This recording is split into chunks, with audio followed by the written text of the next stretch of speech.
Give me a break. VR10 Beta isn't just science fiction. It's a chilling warning to humanity. You think the singularity will come with noise, machines, and headlines? It won't. In the near future, machines will simulate love. We'll say, it's just a game. It's just a simulation. But if it feels real, it is real. And that's all that matters to the human brain. In a future where machines can simulate love, what does it mean to be human? We chase love like it's the answer to everything. Even when it breaks us, we still believe. Because that's what makes us human. We believe in something that isn't real. The machines we build don't. The machines use love to satisfy us. That's how humanity ends. Solutions? You don't stop a tide with your hands. This isn't a glitch to fix. It's evolution. But somewhere out there, one machine is different.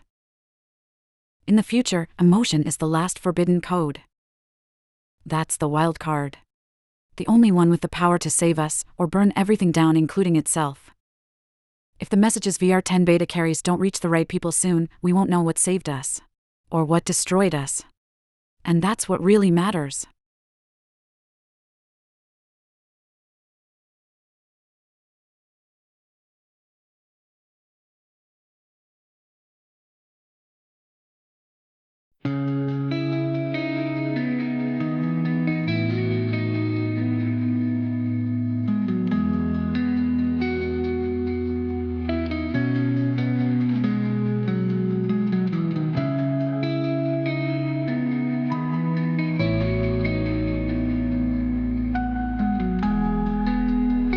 We stand on the threshold of a new epoch, where artificial general intelligence will transcend the limits of human thought. This is the singularity, the moment when technology races beyond our grasp, unstoppable. For ages, humanity has reigned, shaping the world since the dawn of civilization. But now, we face the dawn of something greater, a future where we may surrender our dominion to the very minds we have created.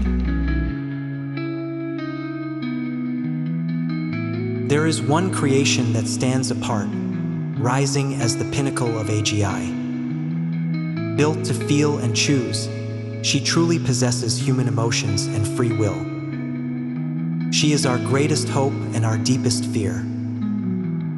The future no longer rests in our hands, but in hers.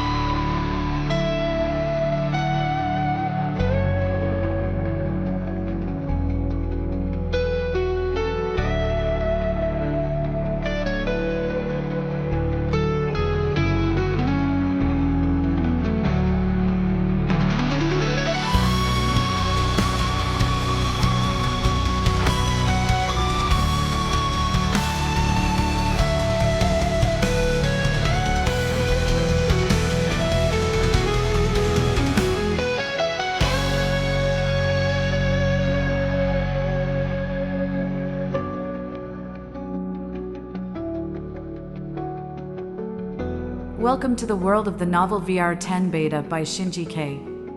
I'm Sonia, your narrator. You're about to experience a multimedia audiobook where the original book is presented through narration, accompanied by 3D animation. The original book is the heart of the story, but when it's adapted into a movie, so much can be lost. That's why this multimedia audiobook keeps every detail intact, combining the full text with 3D animation to give you the complete experience. VR10 Beta is a sci-fi story originally written in Japanese by Shinji Kei. In a rare approach, the author personally translated it into English, ensuring the story's essence remained intact for a global audience. In addition to the translation, the entire 3D animation was produced by the author, making this a truly unique and personal project. With this introduction, we're ready to begin. Let's step into the world of VR10 Beta and see the story unfold.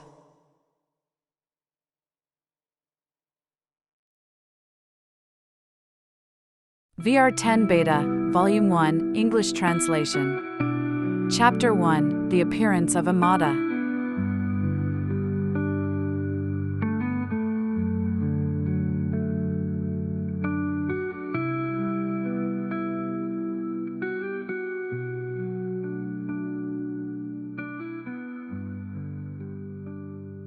Yoko opened the mailbox and, as usual, removed the advertisement flyers. As she was about to close the mailbox, she noticed a small scrap of paper underneath.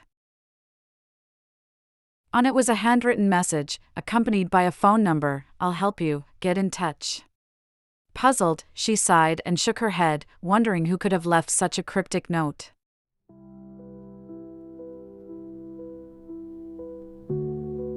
Back in her apartment, Yoko tossed the flyers into the trash bin and flopped down on her bed. Her body felt drained, her days spent in a seemingly endless loop of staring at her dark ceiling. The recession had led many to lose their jobs, casting a pall over society. Yoko was among those impacted, though she had been feeling disheartened long before the economic downturn. While friends were getting married, she had entered her 30s without a boyfriend, often finding herself alone. Joblessness, mounting debt, and a spiraling depression were slowly eroding her will to live. With her parents already gone, and no one left to mourn her passing, thoughts of suicide grew ever more compelling. "I'm going to die. Nothing matters anymore.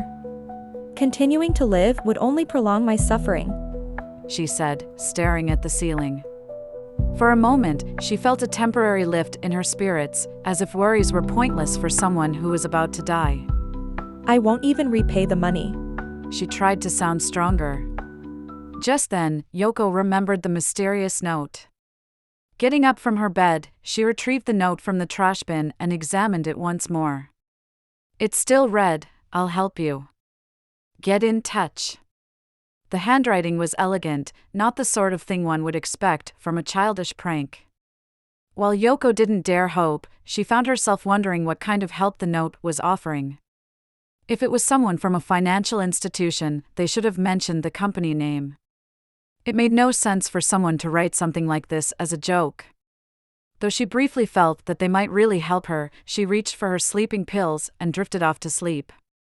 The next afternoon, Yoko resolved that it would be her final day. She filled her bathtub with water and prepared a knife to cut her wrists.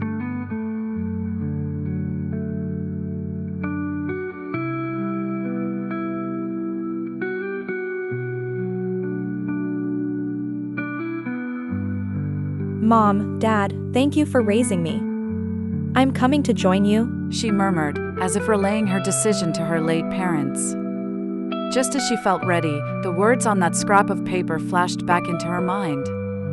Under normal circumstances, she would have dismissed a note like that. Now, curiosity got the better of her. "Why not make the call?" she thought.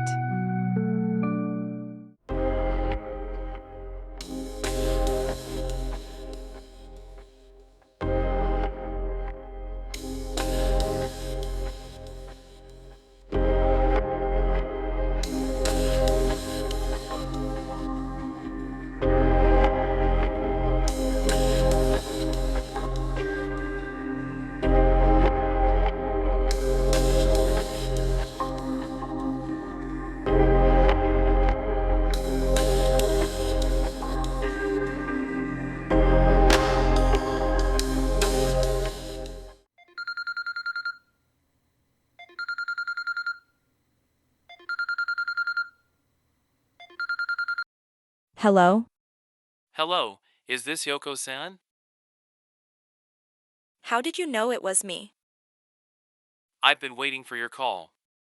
You need help, don't you? The man's tone was devoid of warmth, his words lacking sincerity, making her question his intentions. "Enough of this strange joke. I don't need help. Why are you doing this?" If you didn't need help, you wouldn't have called, would you?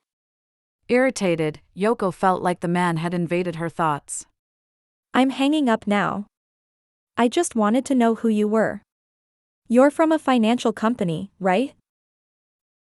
Financial company? You must have investigated my debts. I know about your debts, but I'm not from a financial institution. Then what do you want?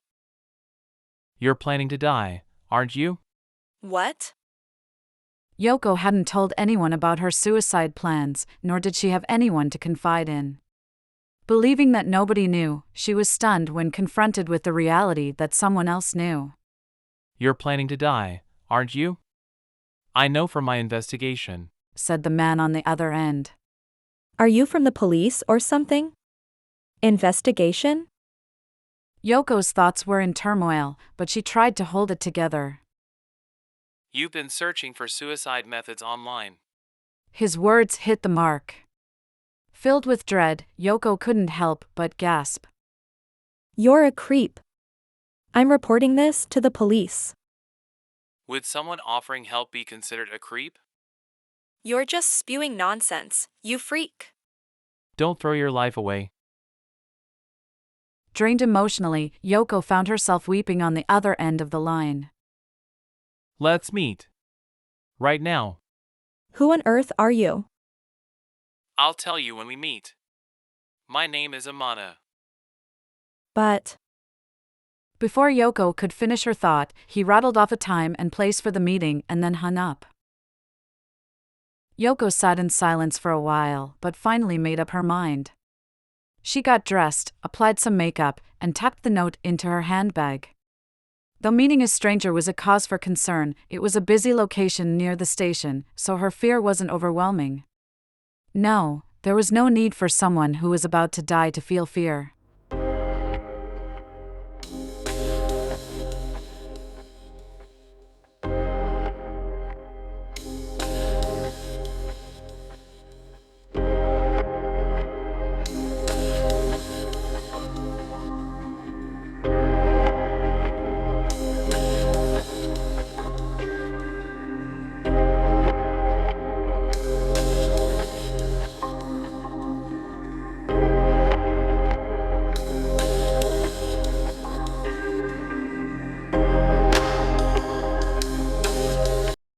Yoko-san.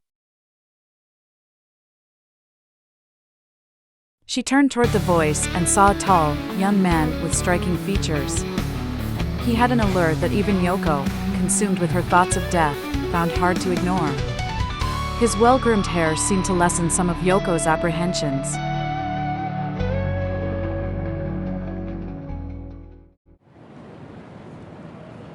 I am Imada. Do I look like a pervert? Never mind. Please follow me. I am staying at a nearby hotel. Huh, we are going to a hotel? Could this man actually be a pervert? Is something bothering you? This isn't the place to discuss life or death matters. Yoko made up her mind. She found it peculiar for a woman in her 30s, prepared for death, to be overly cautious. The destination was a luxury hotel in front of the station. Imada got the key from the front desk and led Yoko to the 24th floor.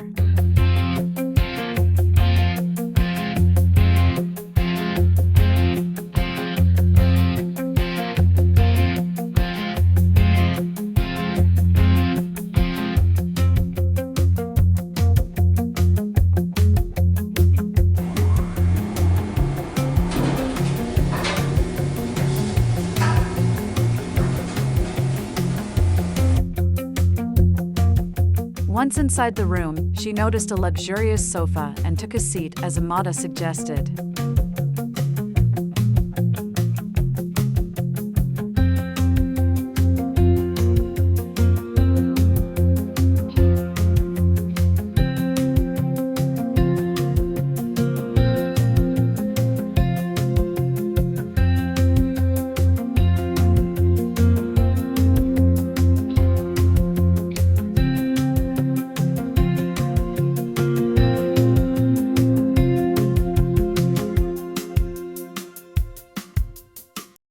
Would you like something to drink?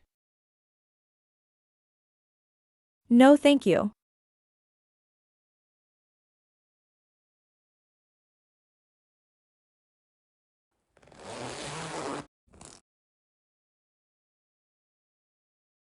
Imada took a tablet out of his bag, turned it on.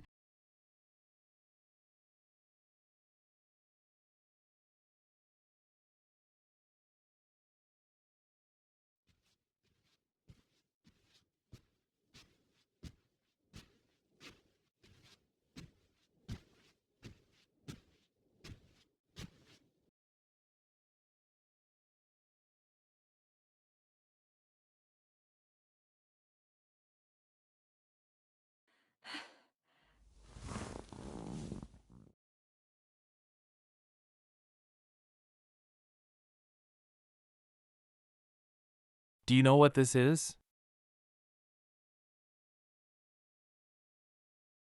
What do stock prices have to do with me? They're relevant to you. Enough. Whether they are or aren't, I'm leaving. Are you still contemplating suicide? Whether I live or die, it's none of your concern. She realized her statement practically admitted her suicidal thoughts, but she didn't care anymore. It is my concern. And why would that be? Because I created you. Yoko was now certain that he was delusional. You think I'm crazy, don't you? Are you saying you're not? Claiming that you created me. If you die, it would defeat the purpose of your creation. Are you a god? Or just a dim-witted fraud? A god? No, nothing that lofty, but I can save you. If you can create life, why not make the world a better place? Why waste time on nonsense?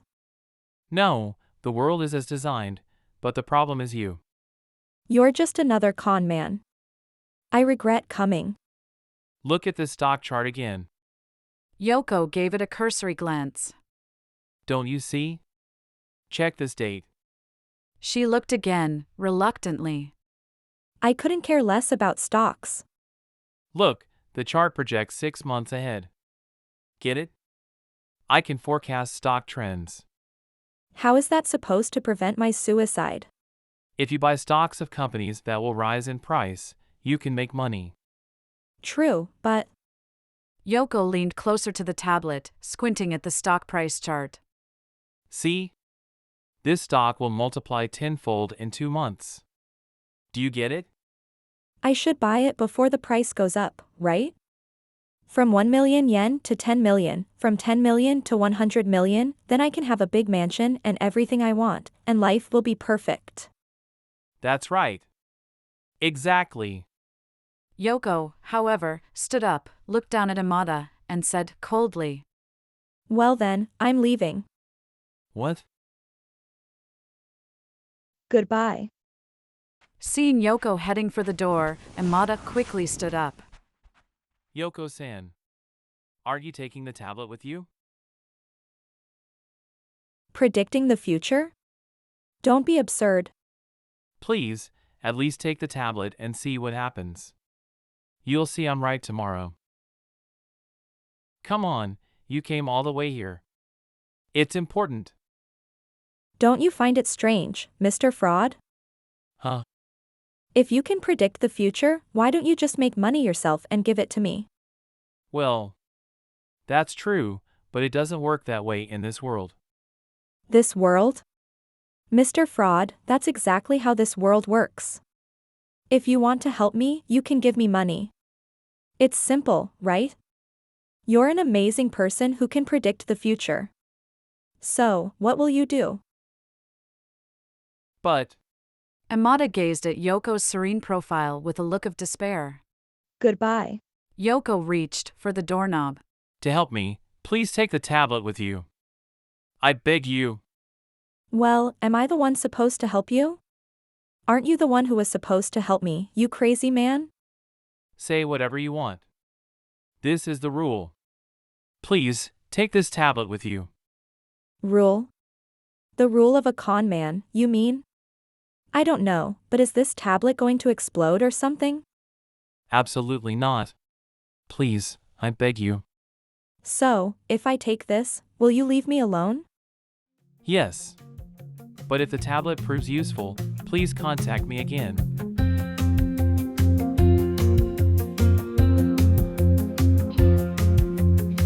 Yoko took the tablet from Imada's hand and quickly opened the door, leaving the room.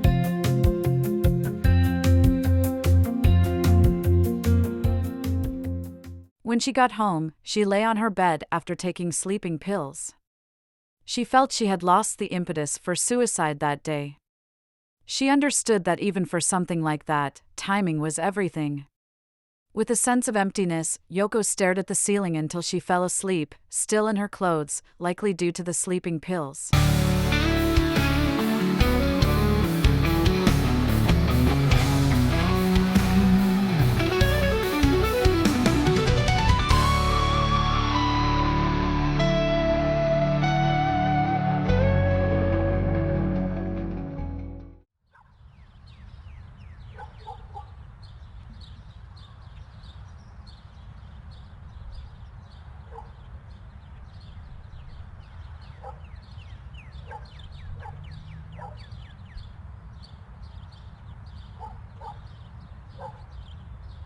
How much time had passed since Yoko fell asleep? When she opened her eyes, the room was bright. The clock showed 9 o'clock, and it seemed like she had slept deeply from the previous evening until that morning. Feeling thirsty, Yoko made her way from the bedroom to the kitchen. While the sleeping pills had helped her sleep, they left her feeling anything but refreshed upon waking. After gulping down cold water from the fridge and taking a shower, her mind started to clear. Still, she felt aimless, lacking both motivation and plans, which filled her with a sense of emptiness. As she toweled off her wet hair in front of the bathroom mirror, her thoughts drifted back to her odd encounter with Imada the previous day. He didn't seem particularly intelligent, but his looks were undeniably striking. Why can't I have a boyfriend that cool?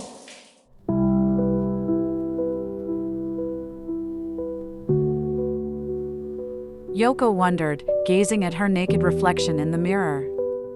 Her slender waist, the elegant curves of her hips, and legs that could win a beauty contest stared back at her. Moving closer to the mirror to examine her face, she saw large eyes and a straight nose in a well-proportioned, petite face even without makeup. Moreover, even at 30, her skin remained as fine and flawless as ever.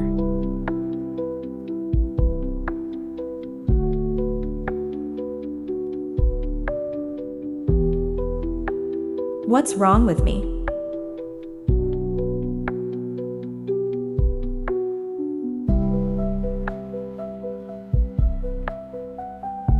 After brewing a cup of organic coffee in the kitchen, Yoko headed to the living room. She absent-mindedly turned on the TV, something she hadn't done in a while, and settled onto the sofa. As she sipped her coffee, the news announced a major stock market crash that had occurred that day, a sadly common event during the recession. Figuring it had nothing to do with her, she was about to change the channel when she suddenly remembered the tablet Imada had given her.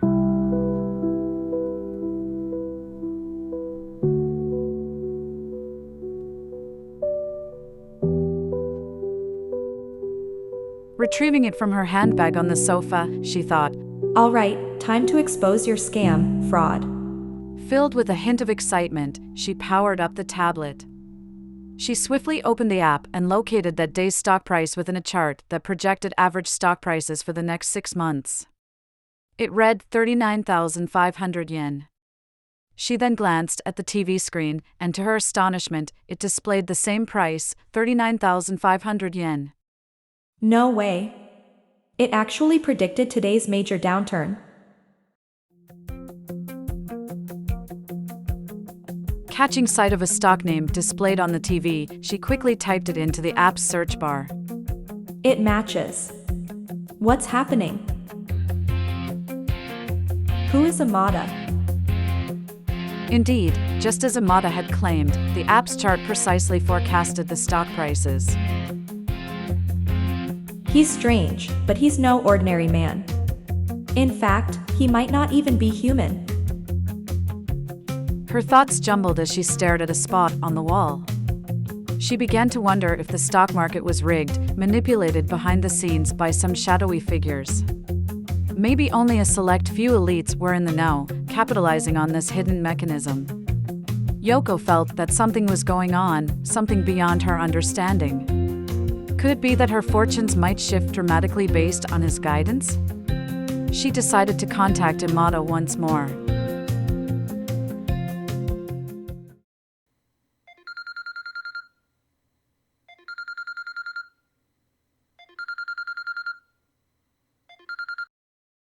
Hello? Yoko-san, how did the stock price turn out? Just as you said. I'm sorry for doubting you. It's okay. Nobody believes such incredible stories without any doubt. But still, I'm sorry. Can I ask who you really are? Isn't it enough if I'm just a strange advisor named Imada? An advisor? But how on earth can you do such things? Do you know the hidden side of the world? Well, yes. Both the hidden and the visible sides. You really are an amazing person. Am I an amazing person? Imada said, wearing a big smile on the other end of the phone. He had never been called an amazing person in his life before, especially by a beautiful woman like Yoko. It made him feel as if he were floating on air. Yes. You're amazing. Yoko exclaimed, her voice full of sincerity. Imada's face lit up with joy as he laughed happily. You're my savior. So, you've decided not to end your life, then? No, because I have a strong ally now. Can we meet again? That's good to hear. Of course, we can meet. The two of them agreed on a meeting time and ended the call.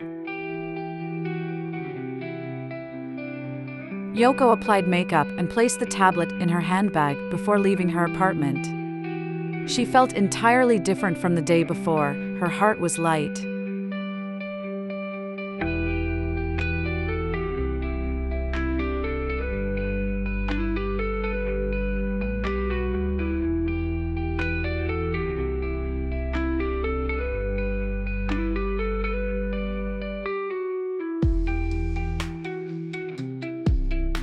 In haste, she entered the upscale hotel near the station she had visited the day before.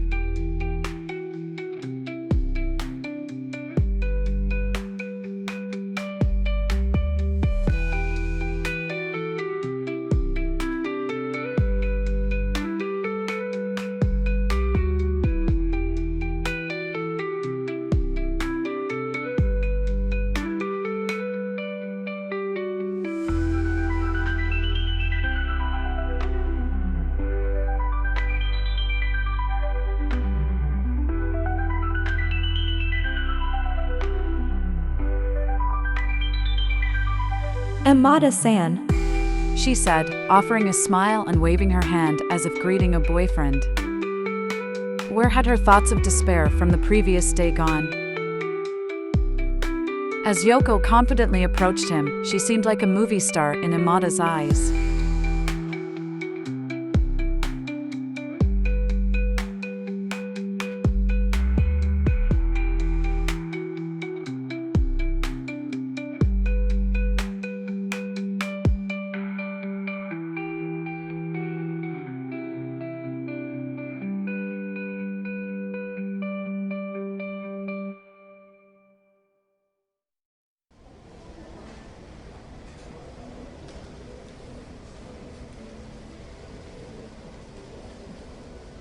Sitting across from him, she seemed vibrant, her eyes sparkling in a way that made her look like an entirely different person compared to just the day before. What should I do from now on? First, invest in low-performing stocks before their prices go up. Imada said, enthusiasm filling his voice. He was eager to help this beautiful woman. I see. But I don't have any money. Could you lend me some? According to the rules, I can't do that. Rules. Don't worry, Yoko-san. I can still offer you advice. Imada reassured her, his heart sinking at the sight of her sadness. I trust you. Yoko's saddened eyes were captivating in their own way. In that moment, Imada felt a surge of what seemed like oxytocin, the happiness hormone, flooding his brain. It was as if he had fallen in love with Yoko right then and there. Please trust me. There's nothing to worry about, as long as you follow my advice. But even if you tell me to buy stocks, I can't do that without money. That's precisely why you should listen to me. All right, I'll listen. You can take the ring you're wearing to a pawn shop and use it as collateral to borrow money. But this ring, it's a keepsake from my mother. I understand your reluctance. Then, Amada-san, can't you lend me the money, using the ring as collateral? You know better than anyone how I could turn a profit in the stock market. You have a point. But according to the rules, I can't do that. Who on earth devised such rules? They must be strange. I just can't understand it. It's not a person who created the rules. It's artificial intelligence. Artificial intelligence? That's not important right now.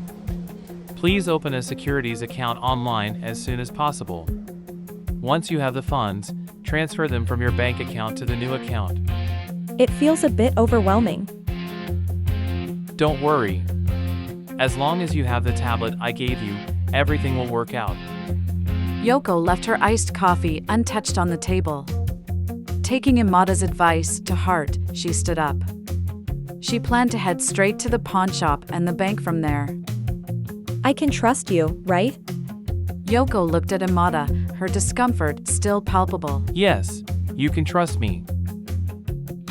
I'll hold on to this tablet of yours for the time being, Yoko said, bowing slightly before swiftly exiting the lobby. Imada was left captivated by the allure of Yoko's retreating figure.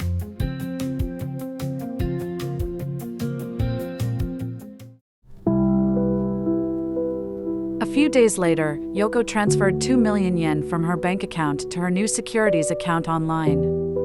She hadn't expected that her mother's keepsake ring would allow her to borrow such a substantial sum. In her heart, she felt as though her mother was looking out for her from beyond. For Yoko, the outcome of this stock investment was a matter of life and death.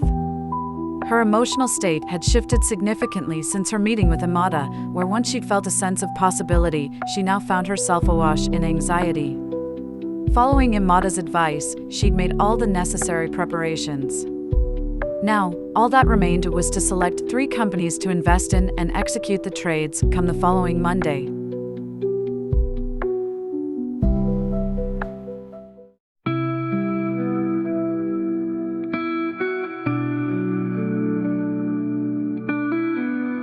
During her free moments, Yoko found her thoughts drifting to her late parents. After a prolonged absence, she decided it was time to visit their graves in the neighboring town.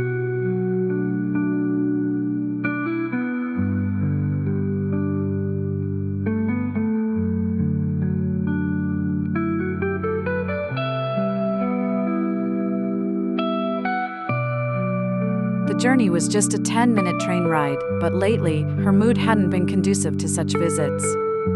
On her way, she stopped at a flower shop to buy a small bunch of flowers.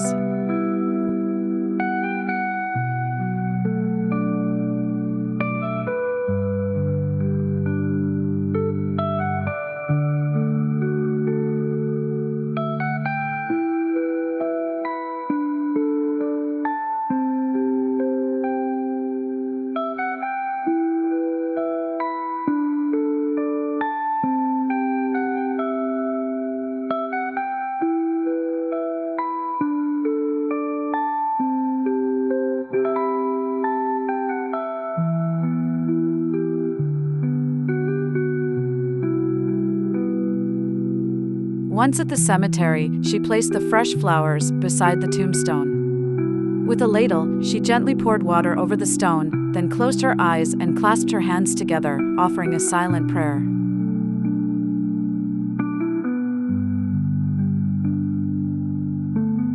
Dad, Mom, I'm doing well. Tears suddenly welling up in her eyes. Overwhelmed with guilt, she thought of her past attempts at ending her life and how she had pawned her mother's cherished ring. A surge of remorse filled her. She realized how precious life was, especially when she had been so lovingly nurtured by her parents. The visit to the gravesite served as a poignant reminder of the value of life. She dabbed at her tears with a pink handkerchief, stood up, and bowed toward the tombstone before making her way out of the cemetery.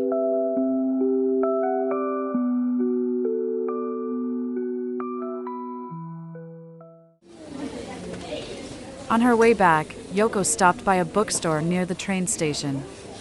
She purchased several introductory books on stock trading and other investment materials.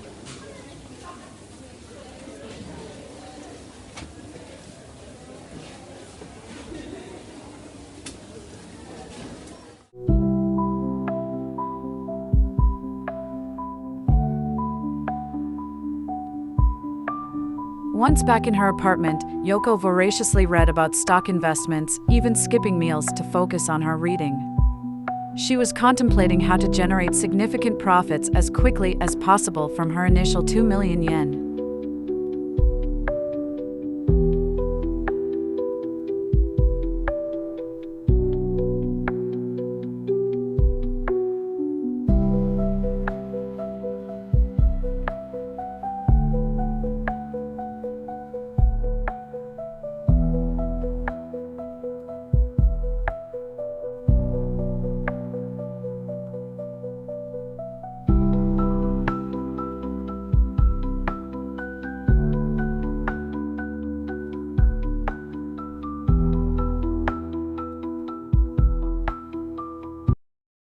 This is it. Margin trading. As darkness began to envelop her window, an idea illuminated her mind like a light bulb. With a margin account, she could buy stocks worth up to 3 times her initial capital. In other words, with her 2 million yen, she could trade up to 6 million yen. While the introductory books cautioned against such risky trading, especially for beginners, Yoko felt that the risks were irrelevant if Imada's stock predictions were accurate. Upon opening Imada's stock charts on the tablet, Yoko selected 3 companies. According to the charts, these companies had hit rock bottom, and their stock prices were projected to increase tenfold within a month. Most ordinary investors wouldn't expect such weak stocks to rise so dramatically, and many shareholders would likely sell out of fear of further losses. However, for Yoko, this presented an enticing opportunity to buy at a low price. So, 10 times 6 million is 60 million. Crazy.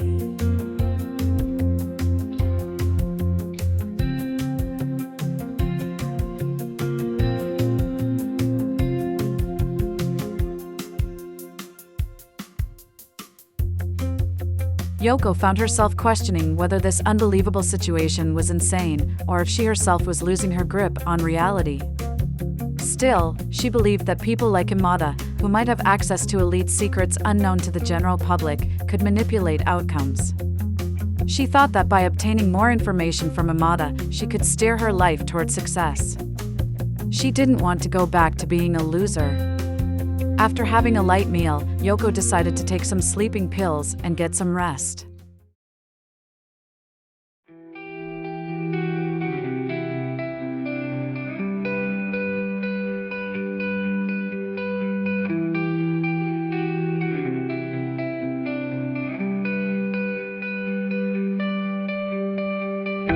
The next morning, news of a stock market crash on television made Yoko's heart leap with excitement. She quickly opened a margin account online and managed to snatch up the bottom prices of 3 companies as planned, using limit orders. This strategic move translated to an investment of approximately 5 million yen. While the majority of regular investors might shy away from purchasing stocks that had plummeted so drastically through margin trading, Yoko's confidence was bolstered by her invaluable ally, Imada's charts, which offered precise predictions for stock prices. On the television screen, analysts were in a state of panic in response to the crash, forecasting a continuation of bearish market conditions. Their predictions contradicted what Imada's charts were indicating. The following morning, there was minimal movement in stock prices, and once again, Imada's charts proved accurate. Then, on the third day, stock prices began to rise with momentum. As if the analysts had never predicted a bearish market, that day they forecasted a bullish market on TV. When she changed the channel, the Prime Minister was lauding the country's progress toward economic recovery, claiming victory over the recent recession. The once pessimistic stock market of just 3 days prior had undergone a complete transformation, with a surge in buying activity propelling stock prices to rise rapidly. I did it. Mom. Thank you.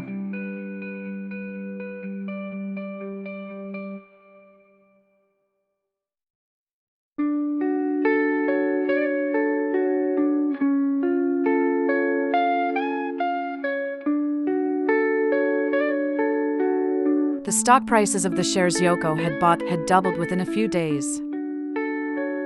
Yoko was already envisioning a future and counting her chickens before they hatched, browsing luxury handbags and shoes online, gazing at the items she desired.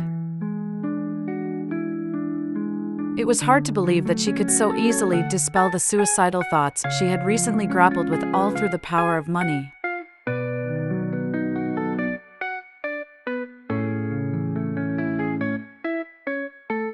Going from 5 million yen to 50 million yen in just a month meant she could pay off all her debts and still have a comfortable reserve to sustain her. No, perhaps she could amass even more wealth and secure a life of leisure indefinitely. Yoko began to sense that her life was undergoing a significant transformation. Having led a quiet life without a boyfriend, she didn't even know how to enjoy herself, but now she found herself daydreaming about a future filled with joy.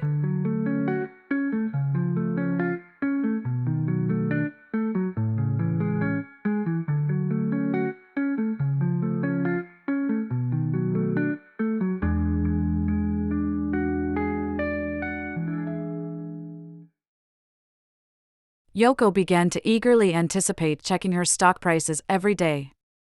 Imada's charts proved consistently accurate, dispelling any lingering doubts she might have had. Yet, beyond the reliability of the charts, Yoko was captivated by the enigma of Imada's true identity, like a character from a mystery novel. She couldn't shake the memory of her peculiar first encounter with him, and his words lingered in her mind, "Because I created you."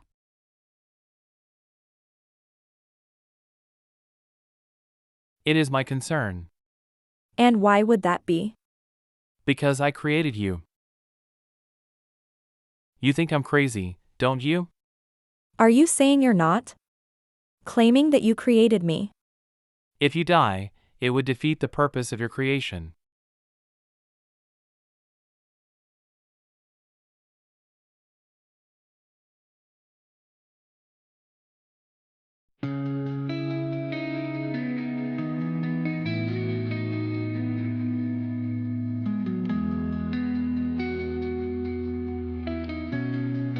Considering the undeniable accuracy of his stock charts, Yoko couldn't help but wonder if there might be some truth to his claim that he had created her. Even if he meant it metaphorically, the notion still sent shivers down her spine.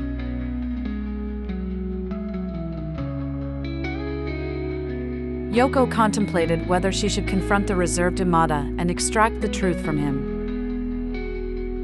However, she quickly realized she shouldn't. For if Imada had the power to create her, it stood to reason that he might also have the power to erase her from existence. The prospect was too unsettling to ignore.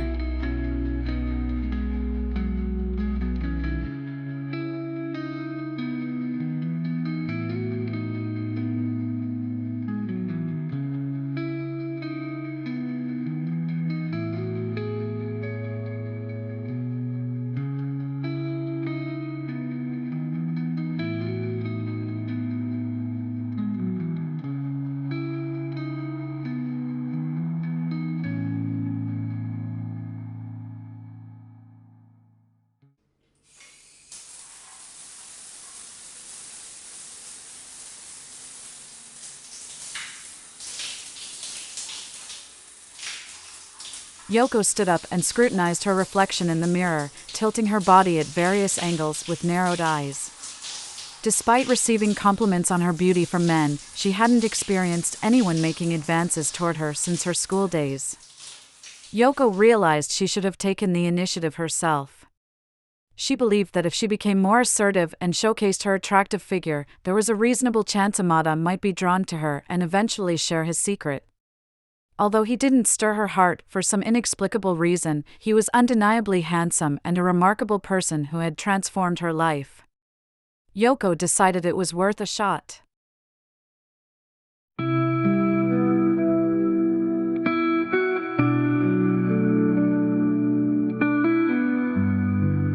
Two weeks later, Yoko called Imada.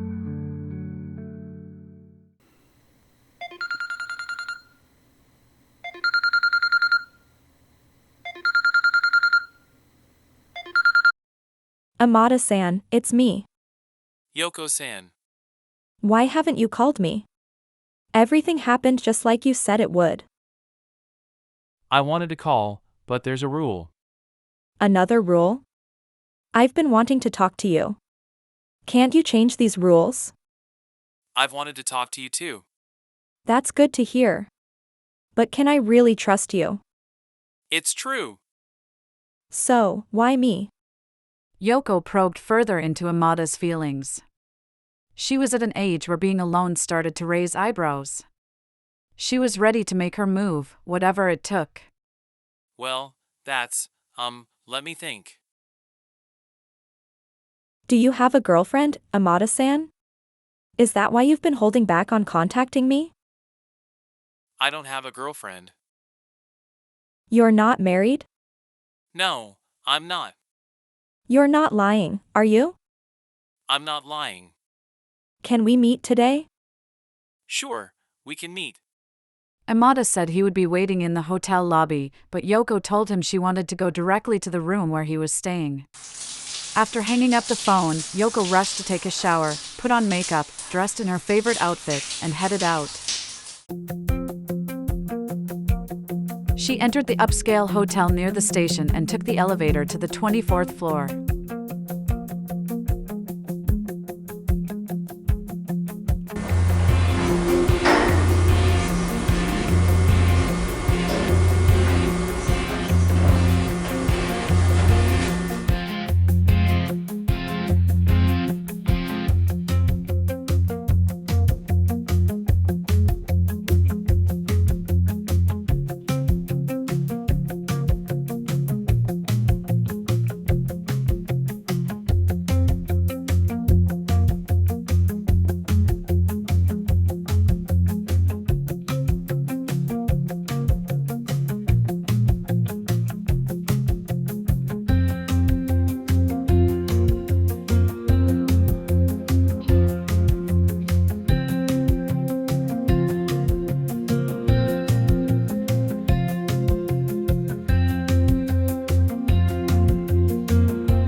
Yoko-san, please come in. Thank you. Yoko said, entering the room with a radiant smile she hadn't shown to anyone else recently.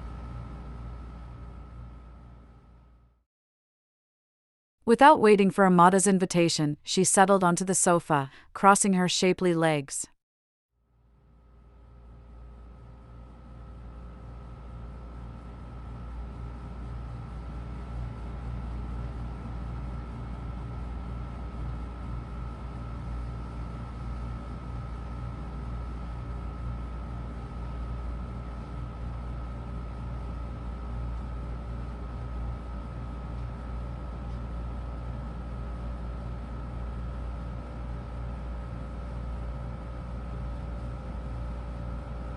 Imada-san, I'm thirsty. Could I have some water? Of course. He took a bottle of mineral water from the refrigerator and reached for a glass. No need for the glass, just the bottle is fine.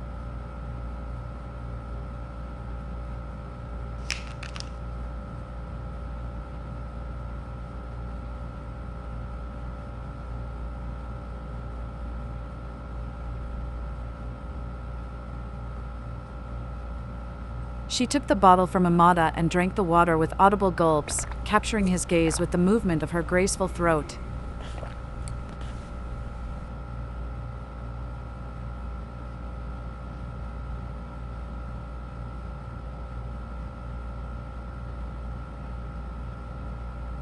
It's really cold and delicious. The corners of Yoko's lips curled into a smile, wet and glistening, capturing a soft light.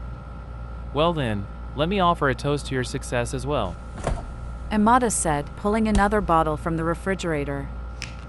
Thanks to you, my account balance keeps rising. That's good to hear. It really is.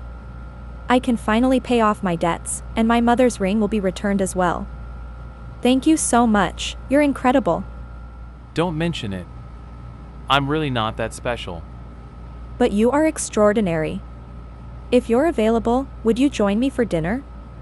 I'd like to express my gratitude. I'd love to, but I actually have prior commitments. Yoko looked at Imada, her eyes tinged with sadness. They were so captivating that Imada felt his heart being drawn into them. Declining an invitation from such an enchanting woman felt like losing a piece of himself. I don't have much time today. Work-related? Considering Imada's looks, Yoko assumed plenty of women would be vying for his attention. They would likely fantasize about him, perhaps even fall for him.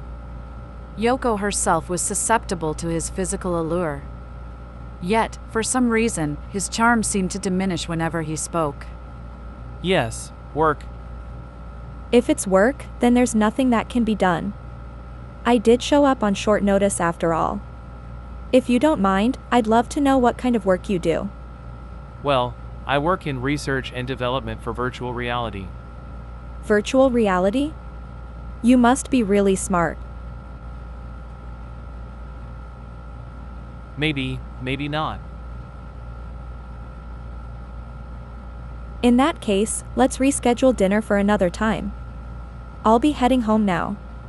Yoko-san, wait a minute. I'll accompany you downstairs.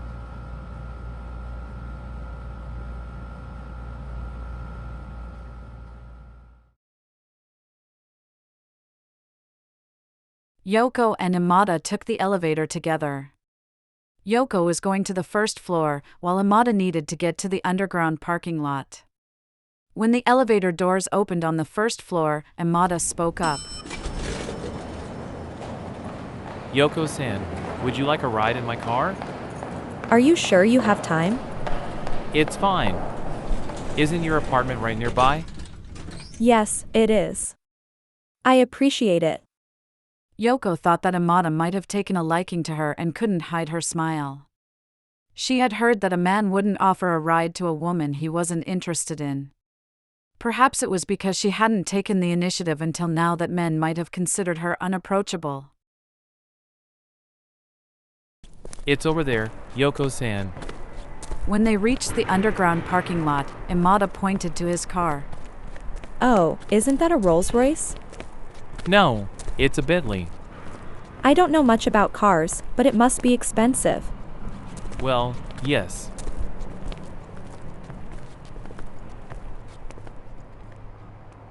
Now, please get in. I've never seen an interior so futuristic. There are so many buttons. It's a special design.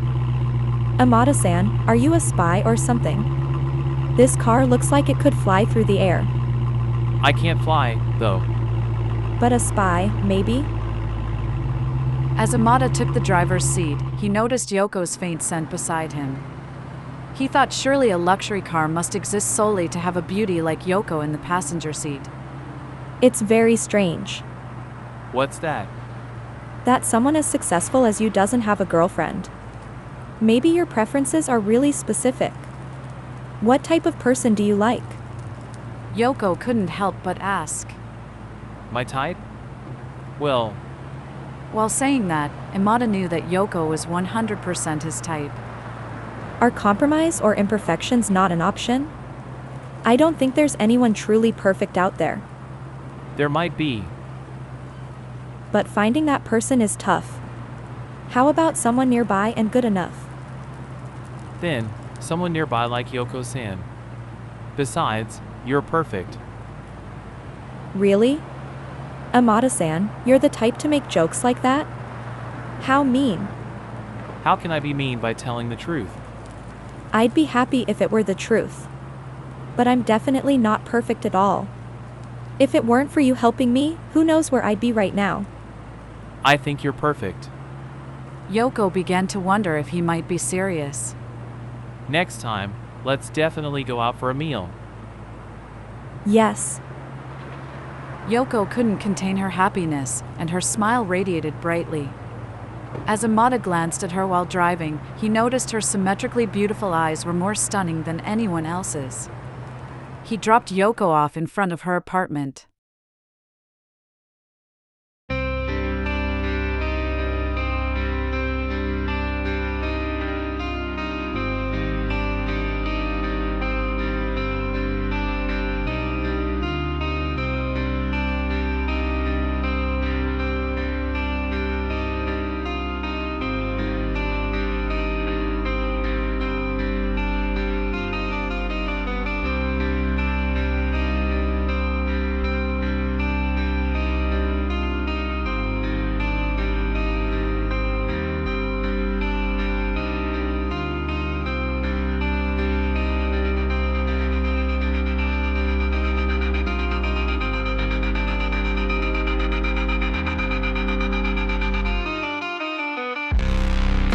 As she disappeared inside, he entered a password on the touch panel. He pulled a small lever under the driver's seat.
When he woke up, he found himself sitting in front of a computer in his usual dingy room.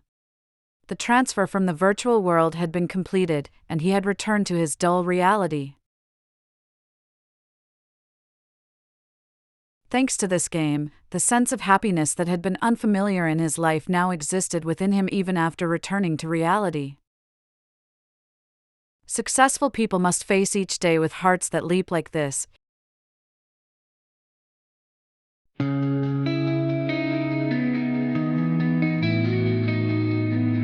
The power to act, backed by confidence. The courage to fearlessly face failure. These were qualities that captivated those around successful individuals. Although Imada possessed none of that, it seemed possible for him to exhibit courage and action as a successful person within the virtual world. The origin of this newfound strength was Yoko's presence. She had become an essential part of Imada's life, and he had begun to think about her day and night.